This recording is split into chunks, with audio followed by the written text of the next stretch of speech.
All right, let's have some fun with the Zone's Power Rankings. We're going to do this maybe once a week or so, different divisions. This time it's going to be the middleweight division, right? The Zone's top 5 middleweights.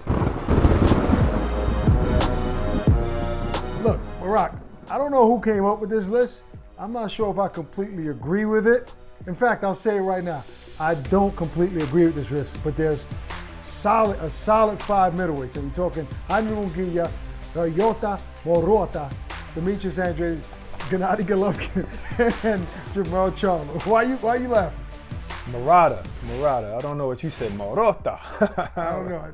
It felt right saying it like that. But, I mean, how do you feel about this list? I mean, these are top middleweights in the world, no question about it.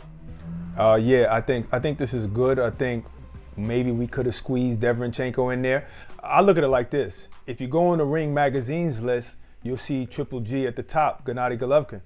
I don't agree with that. I don't agree with that because even though, yes, he's been reigning at the top of the division for so many years, but him and Jermell Charlo have a common opponent, and that's Derevyanchenko. Derevyanchenko gave Triple G a tough fight. Yes, he got dropped in the first round, but he got back up and he hurt Triple G.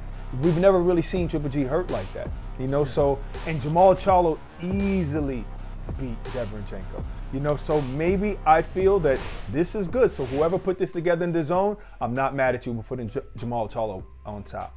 No, I mean, I totally agree with that. And yes, Triple G should not be on top. Now, maybe Derevyanchenko, because the way he performed against Triple G would have set him high, and I would have probably had him above Jaime Munguia because he has not faced top-level opponents in the middleweight division, and maybe not even in the junior middleweight division. But because of Derevyanchenko's loss to Jermell Charlo, I guess it makes sense. As I'm talking to you and looking at this list, it's starting to make sense. So maybe the people over at the Zone that came up with this list know what they're talking about. In fact, I'm not mad at this power rankings list. We're going to do this for you guys every week. I don't know. Maybe next week we'll do the welterweight division, man. Every division in boxing right now is popping. So we'll keep you guys busy with the Zone's power rankings. This is nice, but we got to see the top guys fight each other. Now, this is beautiful. If you add one more guy on the list, let's say that would be Derevyanchenko, right? That's 6 guys. We can see a Super 6 like back in the days. We can see a nice round robin tournament, and that would be crazy for the middleweight division and make that division. Because you know what makes a division great is the best fighters in that division fighting each other. So if you really only have a few, but they're fighting each other, everybody's going to focus in on that division, and that's what we need to see. And you know what? Jermell Charlo, he has fights in the middleweight division that are big fights, right? It can be Triple G. Yeah. It can be also Demetrius Andrade. But there's more for Jermell Charlo. And the fight that people want to see is Jermell Charlo versus Canelo Alvarez. But he would have to move up to 168 pounds. Right. I mean, Canelo and his trainer, Eddie, has said it. They're not going down to 160, at least not anytime soon. So right now, he has about 2 big fights in the middleweight division. And should he win those fights or decide that, you know what, I'm just going up to 168. Till then, it's going to be a while before we see Jermell Charlo versus Canelo Alvarez. Yeah, that's a ship that sailed, man. I hated the fact when Floyd was fighting and he became the sweepstakes that there were so many fighters just waiting to get that fight. Amir Khan was one of them. When Amir Khan was actually winning and doing well, he could have fought Timothy Bradley Jr., but he didn't because he was waiting for the sweepstakes. And then what happened? Floyd picked Maidana.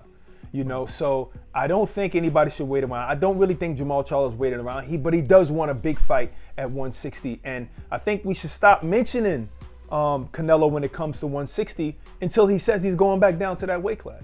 Well, I mean, the only reason I mentioned it is because Jermell Charlo and his brother, they mentioned Canelo Alvarez. But you're right. These guys need to fight each other and not wait. That's why I like David Benavidez' attitude about this. He's willing to go up, down, and fight whoever and not wait.